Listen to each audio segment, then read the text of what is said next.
Commodity roundup में आपका स्वागत है। मैं हूं मनीषा गुप्ता। आज हम बात करेंगे कच्चे तेल की, जहां पर ज्यादा मुनाफा वसूली देखने को मिली है। ओवरनाइट हमने 3% की गिरावट यहां पर कच्चे तेल में आते हुए देखी है। साथ ही बात करेंगे सोने चांदी की, जहां पर तेजी बरकरार है। यहां पर अपने हाईज के लेवल के हाईज के आसपास कारोबार है। डॉलर इंडेक्स 107 के नीचे फिसला है, जिसका सहारा या सपोर्ट हमने यहां पर सभी मेटल्स को आते हुए देखा है। साथ ही बात करेंगे खाने के तेल की, जहां पर इंपोर्ट्स के अच्छे खासे फिगर्स देखने को मिले हैं। क्या कुछ डिटेल्स हैं, इन सब के बारे में बात करने के लिए हमारे साथ मेहता इक्विटीज के राहुल कलांतरी, आईएफएल सिक्योरिटीज के अनुज गुप्ता, एनर्जी एक्सपर्ट नरेंद्र तनेजा जुड़े हैं और हमारे साथ जुड़ेंगे एससीए के प्रेसिडेंट अजय झुनझुनवाला। लेकिन शो की शुरुआत हम यहाँ पर कच्चे तेल के साथ कर लेते हैं। एक चीज तो है कि हमने यहाँ पर इसे रेंज में बनते हुए देखा है। वो रेंज काफी बड़ी है, क्योंकि पिछले 2 हफ्ते में लगातार 91 नीचे में और 98 ऊपर में इस तरह की उठापटक हमने कच्चे तेल में आते हुए देखी है। राहुल, कैसे देखते हैं आप क्रूड प्राइसेस को, और ये जो कल की मुनाफा वसूली है जो आज भी जारी है, इन स्तरों पे अब क्या करने की राय है? Good morning Manisha, thank you very much. Crude में देखें तो एक वाइल्ड रेंज बनी हुई है, जिसमें हम $84 से लेके तो $91 के बीच में WTI क्रूड को मूव होते हुए देख रहे हैं। वहीं पे ब्रेंट के अंदर हम देख रहे हैं $88 टू $96 की एक रेंज बन चुकी है। इस रेंज के अंदर अब हाईली वोलेटाइल सेशन देखने को मिलते हैं हमें क्रूड में। कल की बात करें तो कल हमने देखा है कि मल्टीपल न्यूज आते हुए देखी, जहाँ पे हमने ओपेक प्लस की तरफ से जो डिमांड आउटकट है वो आते हुए देखा 2022 के लिए।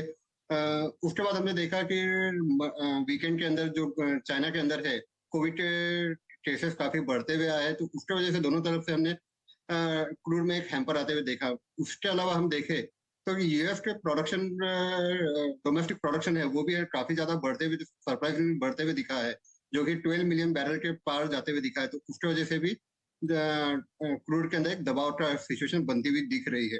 हालांकि हम मल्टीपल टाइम देख चुके हैं कि डेट $84 का सपोर्ट लेते हुए क्रूड यदि जंप कर जाता है, बट इस बार हमें लगता है कि यदि 84 का लेवल यदि ब्रेक होता है तो हमें लगता है 81 के लेवल तक भी आते हुए दिखना चाहिए। वहीं पे हम एमसीएक्स की बात करें तो 6900 मेजर सपोर्ट पॉइंट है। यदि उसके नीचे सस्टेन हो जाता है तो 6820 और 6740 तक के लेवल आते हुए दिख सकते हैं। वहीं पे हम स्टॉप लॉस की बात करें तो 7010 का एक स्टॉप लॉस हम पकड़ के चलेंगे, बट कंडीशनल है 6900 के नीचे हम सेल करें।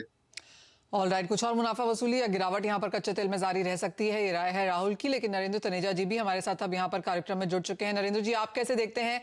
ओपेक की स्टेटमेंट्स हैं, चीन की जो कोविड रिस्ट्रिक्शंस कुछ ईज हुई हैं, बाजार उसको भी देख रहा है।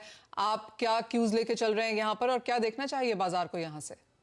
देखिए, 3 अच्छी खबरें हैं। एक तरीके से देखा जाए तो चाइना में कोविड की सिचुएशन जो है थोड़ा उसमें सुधार हुआ है। जो रिस्ट्रिक्शंस है वो उसको हटाने की बात चाइना ने आज सुबह की है। इसका मतलब ये हुआ कि जो डिमांड है चाइना की वो थोड़ी उसमें हरकत आ सकती है, बढ़ सकती है, और अर्थव्यवस्था ग्लोबल सेंटिमेंट्स जो है उसमें इम्प्रूवमेंट आ सकता है। दूसरी तरफ अमेरिका में तेल का उत्पादन हमने ये देखा है पिछले 2 हफ्ते के अंदर, उसमें बढ़ोतरी हुई है, बढ़ा है। वो जगह पहले जहां उत्पादन कुछ धीमा पड़ गया था वहां उत्पादन बढ़ गया है। तीसरी तरफ हमने देखा यूक्रेन के राष्ट्रपति ने कहा है कि जो युद्ध है वो अब लगभग अंतिम चरण में पहुंच चुका है। अर्थात ये है कि युद्ध जो है अगर खत्म नहीं होगा तो कम से कम जितना इम्पैक्ट उसका तेल की कीमतों पे था उसमें एक नरमी आ सकती है। तो ये तीनों बड़ी अच्छी खबर है। लेकिन दूसरी तरफ G20 में हमने देखा कि जो पश्चिम का रवैया है, जो सैंक्शंस है रूस के खिलाफ या तेल को लेकर के जो वो उनके प्रतिबंध लगाए उसको लेकर के वो कड़ा हुआ है। हमने देखा ब्रिटेन के प्राइम मिनिस्टर ने बहुत ही सख्त जो है रूस के खिलाफ जो स्टेटमेंट दिया, ये भी कहा है कि ये रोग स्टेट है। दूसरी तरफ भारत के प्रधानमंत्री ने आज ये कहा कि भाई अगर जो है तेल की कीमतों पे आप कंट्रोल करते हैं, सप्लाई को डिसरप्ट करते हैं, या एक तरीके से उनका कहना इशारा था कि आप सैंक्शंस वगैरह लगाते हैं, तो पूरी दुनिया की अर्थव्यवस्था जो है वो खराब होती है। और उन्होंने कहा कि अगर भारत की जो अर्थव्यवस्था इसलिए खराब होती है कि तेल की कीमतें ज्यादा है, तो इसका नेगेटिव इम्पैक्ट खाली भारत पर नहीं है, पूरी दुनिया के ऊपर है। कुल मिला के उनका ये कहना था भारत के प्रधानमंत्री का, जो ऑयल की जो कीमतें हैं उसको पॉलिटिकल पर्पसेस से आप प्रभावित ना करें या मैनिपुलेट करने की कोशिश ना करें। तो कॉन्फ्लिक्टिंग सिग्नल है। कुल मिलाकर ये निकल के आता है पॉजिटिव बात है नहीं, और एक वो बात है जो बहुत पॉजिटिव नहीं है कि जो तेल का जो खेल है, मतलब जो कुल मिलाकर के जो इसके अंदर जो है तेल के अंदर वॉलेटिलिटी जो चल रही है वो अभी बरकरार रहने वाली है। मेरा मानना है चूंकि भारत के लिए ब्रेंट रिलेवेंट होता है कि $90 से लेकर के और $110 का जो बैंड है काफी बड़ा बैंड है, लेकिन इसी के आसपास कीमतें घूमेंगी। अगर हम ये सोचें बहुत ज्यादा सस्ता हो जाएगा, मुझे उसकी वजह नजर नहीं आती, और बहुत महंगा हो जाएगा फिलहाल उसकी भी वजह नजर आती। एक चीज ये तय हो गई कि सऊदी अरब जो ओपेक का एक तरीके से असली शक्ति है ओपेक के पीछे, और रशिया, ओपेक, ये दोनों मिल के काम करते हैं। सऊदी अरब और रशिया जो ओपेक प्लस होता है इसमें मिल के काम, और दोनों ये चाहते हैं कि तेल की कीमत को $100 के आसपास किसी तरीके से स्टेबलाइज करो, क्योंकि एक तरफ प्राइस कैप की बात G7 कर रहा है, उसको भी न्यूट्रलाइज करने के लिए। तो मुझे लगता है कि कुल आने वाले दिनों के अंदर $90 से और $110 का जो है यही चलेगा। हो सकता है ब्रेंड बीच में 87, 86 हो जाए, लेकिन एवरेज जो बैंड निकल के आएगा मुझे लगता है कि वो आने वाले 5, 6, 7 हफ्ते में वो $90 से 110 का। बाकी इस पर डिपेंड करेगा कि कुल मिलाकर के जो है वो रूस के खिलाफ सैंक्शंस, उसका रूस की अर्थव्यवस्था पे क्या असर पड़ता है, और सबसे बड़ी बात कि जनवरी और फरवरी, खासतौर से फरवरी में कि जो जाड़ा है वो कितना सख्त पड़ता है। अगर ज्यादा बहुत सख्त पड़ता है, oil energy supply disruption Europe में हो जाते हैं, तो जाहिर है कीमतें ऊपर जाएंगी। जी हाँ, ऑफ कोर्स विंटर सीजन एक इम्पॉर्टेंट रहेगा एज अ क्लू यहाँ पर देखने के लिए। आपने कहा 90 से 110 के बीच में यहाँ पर कारोबार रह सकता है। काफ़ी सारी चीज़ें हैं, प्राइस कैप्स की बातें भी की जा रही हैं। ओपेक का जो प्रोडक्शन है अक्टूबर में तो हमने कम देखा ही है, नवंबर में उसमें और भी कटौती की बात की जा रही है, और फिर जो ये सैंक्शंस की बात की जा रही है यूरोपियन यूनियन से 5 दिसंबर को रशिया के ऊपर, ये 2 इवेंट्स का कैसे आप प्ले आउट होता हुआ देखते हैं? देखिए, एक बात बड़ी तय है कि यूक्रेन तो बहाना है। दरअसल जो पश्चिम के देश हैं, यूरोप और अमेरिका, ये कुल मिला के पूरी दुनिया का 50% GDP United states of America and United states of Europe का हो जाता है। इनकी कोशिश ये है कि रशिया जो है उसको तेल का प्रयोग करके, गैस पे सैंक्शंस का यूज करके, इकोनॉमिक सेंस यूज करके रशिया को पैरालाइज करो। उनका ये मानना है कि उन्होंने जो सैंक्शंस रशिया के खिलाफ लगाई तेल पे खासतौर से और गैस पे, उसका असर हो रहा है। उसकी वजह से जो है रूस जो है यूक्रेन में नरम पड़ रहा है, कई जगह से विड्रॉ कर रहा है, और आने वाले दिनों के अंदर हो सकता है वो और जो है कमजोर पड़ जाए। चीन को हमने बाली में G20 में देखा कि चीन पूरी दुनिया के साथ हो गया है और रूस के साथ एकदम ताकत लगा करके खड़ा नहीं हुआ है। तो ये भी इसको रीच कर रही है ऑयल इंडस्ट्री, और पश्चिम भी रीच कर रहा है कि मतलब हुआ चीन बियॉन्ड ए पॉइंट जो है वो रशिया के साथ खड़ा नहीं होगा, तो रशिया अलग थलग होगा। तो कुल मिलाकर के उससे ये वो है, तो मुझे लगता है आने वाले दिनों में सैंक्शंस बढ़ाई जा सकती हैं।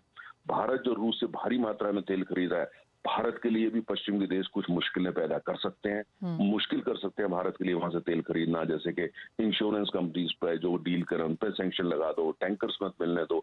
ऐसा कुछ आने वाले दिनों में मिल सकता है। जो नयारा एनर्जी जो भारत में रिफाइनरी है उसकी कुछ सब्सिडीज, उसकी बिजनेस, उस पर प्रतिबंध लगा सकते हैं। तो आने वाले दिनों में जो है ये तेल का की राजनीति ज्यादा चलेगी और इसका इम्पैक्ट नेगेटिव कीमतों में होगा। इसीलिए मैंने कहा कि 90 से लेकर 110 का बैंड। हालांकि डिमांड सप्लाई फंडामेंटल के हिसाब से तो तेल $87 से ऊपर होना ही नहीं चाहिए, पर तेल में आपको पता है डिमांड सप्लाई बियॉन्ड ए पॉइंट, उसकी कोई ज्यादा वजह नहीं होती, जो पॉलिटिक्स है हमेशा हावी होती है। एब्सोल्युटली, जैसा कहा ही जाता है कि कच्चा तेल 90% पॉलिटिक्स है और 10% शायद डिमांड एंड सप्लाई है, तो क्लियरली वो चीज हमने यहाँ पर होते हुए देखी। नरेंद्र जी, बहुत शुक्रिया साथ जुड़ने के लिए, तमाम फंडामेंटल्स पे बात भी करने के लिए। तो 90 से 110 के बीच में एक रेंज रह सकती है बाकी के इस साल के लिए या नियर टर्म के लिए। लेकिन आगे बढ़ते हैं और बात यहाँ पर मेटल्स की कर लेते हैं, और अच्छी खासी तेजी यहाँ पर कंटिन्यूड है। अगर आप नवंबर का महीना अब तक यहाँ पर देखें तो 8 से 15% तक की बढ़त हमने अक्रॉस मेटल्स यहाँ पर आते हुए देखी है। एल्यूमिनियम यहां पर 5 महीने के हाईज पे कारोबार कर रहा है, कॉपर 3 महीने के हाईज पर है, जिंक में अच्छी खासी तेजी है।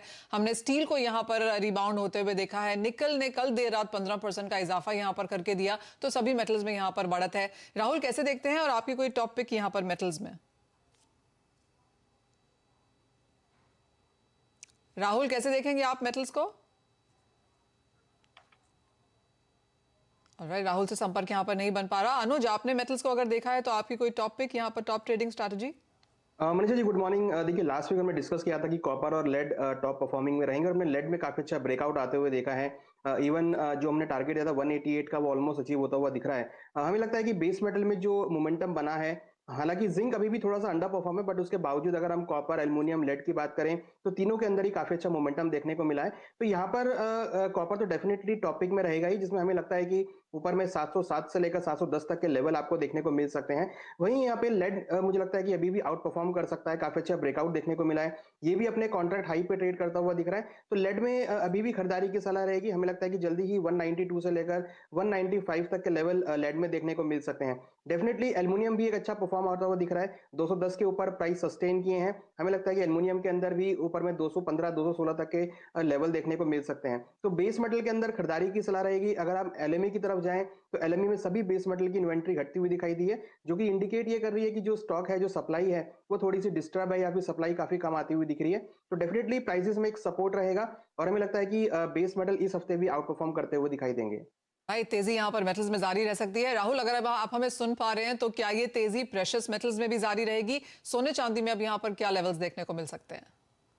मनीषा, जैसे हम लास्ट 2 मंथ से काफी ज्यादा बुलिश थे गोल्ड और सिल्वर पे, बट अब हमें लगता है कि एक प्रॉफिट बुकिंग अटेम्प्ट आ सकता है गोल्ड सिल्वर के लिए। गोल्ड में देखें तो 1784 एक मेजर हर्डल पॉइंट रहेगा, तो वहां पे एक प्रॉफिट बुकिंग की एक्सपेक्टेशन बनती है इंटरनेशनल मार्केट में। वहीं पे सिल्वर की बात करें तो 22.40 एक मेजर हर्डल पॉइंट रहने वाला है। हमें लगता है कि एक बार यहाँ से प्रॉफिट बुकिंग के एक्सपेक्टेशन हम एक्सपेक्टेड देखते हैं, और नीचे में हमें लगता है कि 1740 गोल्ड में एंड सिल्वर के अंदर 21.50 एंड 21.20 के लेवल देखे जा सकते हैं। वैसे भी हम देखें तो नियर बाय एक्सपायरी हमेशा गोल्ड सिल्वर में एक थोड़ा प्रेशर बनते हुए दिखता है। तो अब हम जैसे नवंबर मंथ एंड में जैसे देख रहे हैं कि एक्सपायरी बनते हुए दिख रही है, तो हमें लगता है कि एक प्रॉफिट बुकिंग रहना चाहिए। But overall long term prospect पे हम काफी तेज है। यदि गोल्ड 1785 के लेवल को सस्टेन कर जाता है क्लोजिंग बेसिस पे, तो 1800 एंड 1812 तक के लेवल देखे जा सकते हैं। वहीं पे सिल्वर की बात करें तो सिल्वर यदि 22.40 के ऊपर यदि सस्टेन होता है तो 24 एंड 25 तक के भी बड़े लेवल देखे जा सकते हैं। वहीं पे यदि हम एमसीएक्स की बात करें तो एमसीएक्स में देखें गोल्ड के अंदर दैट इज द 53,000 का एक हर्डल रहेगा। 53,100 के स्टॉप लॉस से बेस से चले टारगेट रहेगा 52,400 एंड 52,100 का। सिल्वर की यदि हम बात करें तो सिल्वर में 63,100 के स्टॉप लॉस से बेस के चलिए टारगेट रहेगा 62,000 61,500 का। ऑल राइट, खरीदारी की राय है और of course important resistance levels के आसपास सोने चांदी में कारोबार है। सोना 100 रुपए दूर है 53,000 से, तो अच्छा खासा रन अप हमने पिछले एक महीने में यहाँ पर बनते हुए देखा है। इसी के साथ एक ब्रेक ले रुकेंगे। राहुल, बहुत शुक्रिया साथ जुड़ने के लिए। जब लौटेंगे तो बात करेंगे एग्रीकल्चर कमोडिटीज की। हमारे साथ SCA के प्रेसिडेंट भी होंगे अजय झुंझुनवाला, उनसे भी करेंगे कॉन्वर्सेशन।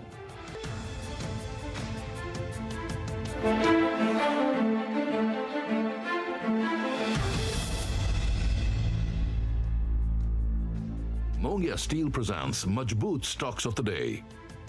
फ्यूचर एक्सप्रेस में आप सभी का स्वागत है। FNO मार्केट का हर एक्शन 2790 से चलकर 3006 के आसपास, अब इसमें 250 अंकों के आसपास का मूव देख चुके हैं। कॉल ऑप्शन ले या पुट ऑप्शन 17,550 का जो कॉल है वो 85 to 90 के आसपास खरीदारी कर सकते हैं। फिलहाल निफ्टी पे वेट एंड वॉच करना चाहिए। जानिए किन स्टॉक्स में होगी आपकी जबरदस्त कमाई।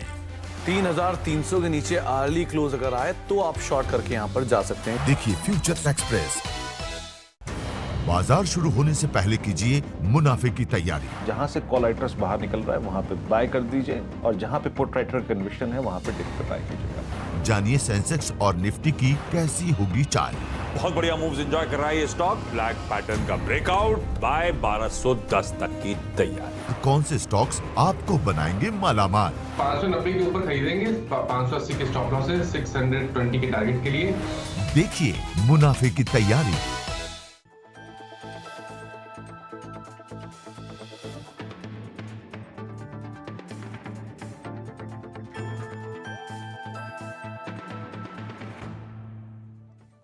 टैक्स बचाने का हो टेंशन, या फिर पेचीदे टैक्स नियमों की उलझन, अटका हुआ रिफंड या मुश्किल में फंसा हो आपका रिटर्न।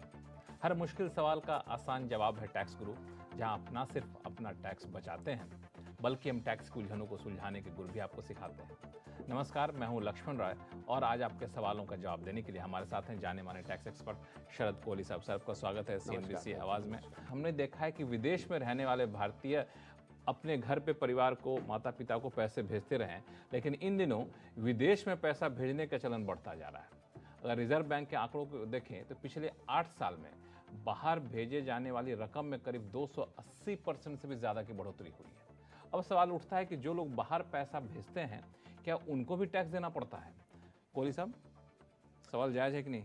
बिल्कुल जायज है। और लक्ष्मण, पैसा लिबरलाइज रेमिटेंस स्कीम जो चलती है $2.5 लाख 2020 में शुरू की गई थी। जी हाँ, प्रति भारतीय नहीं, स्कीम तो पहले से है, उसकी लिमिट चेंज की गई। प्रति भारतीय प्रति वर्ष आप $2.5 लाख तक एक साल में भेज सकते हो। लोग इसका भरपूर फायदा उठा रहे हैं, पढ़ाई लिखाई के लिए, लोन लेने के लिए, निवेश करने, लोन देने के लिए, निवेश करने के लिए, वगैरह वगैरह। तो देखिए, आप जब पैसा भेजते हैं तो 7 लाख रुपए, लक्ष्मण एक लिमिट नोट कर लीजिए, अगर 7 लाख रुपए से ऊपर की रकम बन रही है, और ये लक्ष्मण इंटरेस्टिंग बात है, 7 लाख जब तय की गई थी $10,000 जब रुपया $70 पे होता था, ये तब तय गई, पर अब लिमिट अभी भी 7 लाख है। तो अगर 7 लाख से ऊपर आप जाते हैं, इफेक्टिवली लिमिट कम हो गई है। हाँ, इफेक्टिवली देखा जाए तो बिल्कुल कम हो गई है। तो अगर आप 7 लाख से ऊपर जाते हैं तो उससे ऊपर जो भी अमाउंट होगा उस पे बैंक आपसे 5% TCS, tax collected at source, आपसे ले लेगा। और अगर आपके पास मान लीजिए लोन दे रहे हैं, आप कहीं लोन की एजुकेशन लोन लिया हुआ है, उसकी रीपेमेंट कर रहे हैं, तो 0.5% आपसे ये tax collected at source leviable उस अमाउंट पर होगा। तो ये जो अब TCS की बात करें तो मेरे मन में सवाल आए, कई बार हम लोग TCS यहाँ कटता है भारत में, तो अलग अलग तरीके से इसको हम लोग क्रेडिट ले सकते हैं। तो क्या बाहर जो पैसा भेजने पे TCS कटता है उसमें भी क्रेडिट लेने की सुविधा है? जी हाँ, बिल्कुल। ये जो TCS है, ये बैंक आपसे कलेक्ट करा के आप ही के पैन नंबर में, आप ही के अकाउंट में जमा कराएगा, और बाकायदा आप इसका 26A में, जैसे आप TDS का क्रेडिट लेते हैं वैसे ही आप TCS का क्रेडिट लेंगे। मतलब यह है कि पेमेंट कहीं जा नहीं रही है, कोई टैक्स आप पे नहीं कर रहे, एक सिर्फ मॉनिटरिंग के लिए आपसे। बिल्कुल।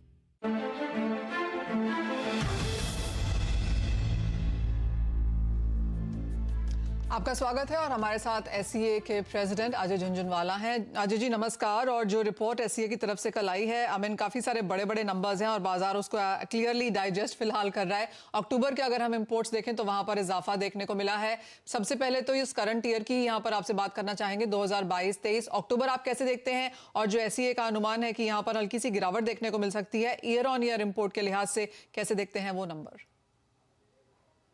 नमस्कार। मैं ये कहना चाहता हूँ कि देखिए, आने वाले जो साल हैं उसमें तो हमारा इंपोर्ट तो ग्रेजुअली गिर रहा है। अगर आप पुराने डेटा देखें तो हम लोग 18-19 में करीब 149 लाख एडिबल ऑयल और 6.4 लाख करीब नॉन एडिबल ऑयल इंपोर्ट कर रहे थे। इस साल करंट ईयर में अगर देखें 21-22 के ऑयल ईयर में, नवंबर टू अक्टूबर 2022 में, तो it is 140 and 3.8 non edible है, 140 एडिबल है। तो हमारा जो एडिबल ऑयल का इंपोर्ट है वो ग्रेजुअली या तो रुका हुआ है या लगभग पिछले जो कोविड की वजह से थोड़ा रिसेंटली थोड़ा बढ़ गया था इंपोर्ट, लेकिन ओवरऑल इंपोर्ट बहुत ज्यादा बढ़ नहीं रहा है।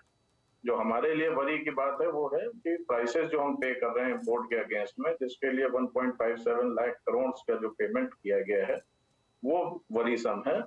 जो हमारे, जो आपने अभी साथियों ने बताया कि डॉलर के प्राइसेस हैं या यूक्रेन वॉर है, इस सब की वजह से जो इंपोर्ट हमारा बिल है वो काफी ज्यादा बढ़ गया है। जो पहले करीब 18-19 में $9 बिलियन था, वो अब बढ़ के $20 बिलियन के आसपास हो गया है।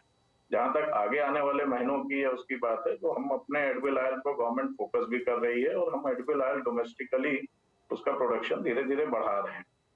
और जो प्राइसेस चल रहे हैं उससे भी थोड़ा सा डिमांड रैशनिंग हो रही है, इसलिए बहुत ज्यादा मैं नहीं समझता कि इंपोर्ट अब यहाँ से ज्यादा बढ़ेगा। हाँ, थोड़ा सा जियोपॉलिटिकल सिचुएशंस, इन सबको देखते हुए, क्रूड, डॉलर, वेदर और इंपोर्ट पॉलिसीज को देखते हुए उसका वो देखना पड़ेगा कि नेक्स्ट क्वार्टर में क्या उसका असर आता है। जी अजय, जैसे आपने कहा कि सरकार की तरफ से यहाँ पर काफ़ी मेजर्स हैं, इंडस्ट्री भी ये कोशिश कर रही है कि हम सेल्फ सफिशिएंट यहाँ पर बने, लेकिन जो भी मेजर्स हैं माना यही जा रहा है कि अगले 3 से 5 साल में शायद उसका हम रिजल्ट आता हुआ देखेंगे। और दूसरी बात यह है कि जिस तरह के प्राइसेस फिलहाल हम यहाँ पर देख रहे हैं, हाई से तो हम यहाँ पर काफ़ी नीचे हैं लेकिन अपने लोज से काफ़ी ऊपर हैं, और बाजार अब हमें ये बताता है कि इन नए लेवल्स को अब हमें अडॉप्ट कर लेना चाहिए। तो जिस तरह का बिल, इंपोर्ट बिल हमने आता हुआ देखा है, इवन इफ हम यहाँ पर इंपोर्ट कम करते हैं, लेकिन जिस तरह का प्राइस राइज यहाँ पर आता हुआ नजर आया है, आपको लगता है कि इस लेवल के साथ फिलहाल नेक्स्ट कपल ऑफ ईयर्स भी हम रहेंगे? देखिए, जो अभी हमारा इंपोर्ट बिल है वो तो जब तक डॉलर करेक्ट नहीं होगा या हमारा रुपया स्ट्रेंथ में नहीं आएगा, तब तक तो इंपोर्ट बिल तो नहीं कम होने वाला है। क्योंकि ड्यूटीज आप देखिए, गवर्नमेंट ने फरवरी 2021 में ड्यूटीज 35 to 38% हुआ करती थी पाम एंड सॉफ्ट ऑयल, जिसको गवर्नमेंट ने फिर आगे चल के 26% कर दिया और अब सोया इंपोर्ट जो सॉफ्ट ऑयल है वो लगभग नील ड्यूटी पर TRQ में हो रहा है, और CPO पर जो क्रूड पाम ऑयल है वो 5.5% ड्यूटी पर हो रहा है। तो गवर्नमेंट अपनी तरफ से सारे मेजर्स जो है ऑलमोस्ट एग्जॉस्ट कर रखे हैं। अब प्राइसेस की बात करते हैं तो प्राइसेस $1800 के आसपास, 18 to 1850 जो हाईएस्ट मार्च 2022 में गए थे बिकॉज ऑफ यूक्रेन वॉर, उससे करेक्ट होके आप लगभग $1400 सोया में और $1000 के आसपास CPO में इस टाइम आ गए हैं। तो CPO तो अपने ऑलमोस्ट क्रूड पाम ऑयल तो अपने लोएस्ट पर है, मे बी $150 और करेक्ट हो सकता है आने वाले टाइम में, लेकिन ऑलमोस्ट डिफरेंस अभी भी काफी वो लोएस्ट पर ही है। जहां तक सोया की बात है तो सोया $1400 पर भी हम तो नहीं चाहते इंटरनेशनली वीक हो, क्योंकि हमारे फार्मर्स को भी हमको देखना है, हमारे MP में बहुत बड़ी क्रॉप होती है सोया की। अगर प्राइसेस इंटरनेशनली वीक जाएंगे और प्राइसेस यहाँ से टूटेंगे तो फार्मर्स जो है वो उसको इंसेंटिव कम हो जाएगा। तो सॉफ्ट ऑयल को हमको इस लेवल पर मेंटेन करना चाहिए। गवर्नमेंट ऑलरेडी नील ड्यूटी पर इंपोर्ट कर रही है, उसके हाथ में बहुत मेजर्स मेरे ख्याल से नहीं है। तो मेरे ख्याल से जियोपॉलिटिकल सिचुएशन में क्रूड वगैरह कुछ डाउन जाता है या रुपया स्ट्रेंथ में जाता है तभी कुछ प्राइसेस में ईज आएगा, नहीं तो ये प्राइसेस हमको समझना चाहिए कि स्टेबल प्राइसेस, अब ये बढ़े ना, लेकिन मेरे ख्याल से घटने का बहुत ज्यादा गुंजाइश नहीं है।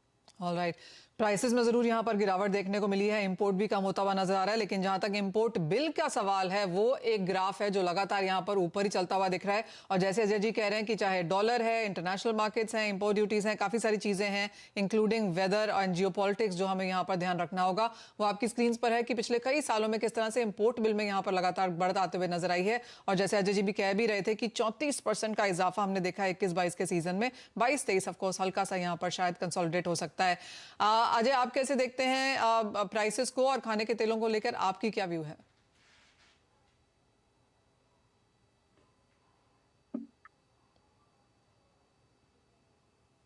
जी, प्राइसेस तो ऑलमोस्ट मेरे ख्याल से यही मेरे ख्याल से जो लेवल चल रहा है यही लगभग चलेगा, मतलब प्लस 2-4 मतलब 5% to 10% में भी because of any major fluctuation कुछ हो सकता है, लेकिन मोस्टली यही रहना चाहिए।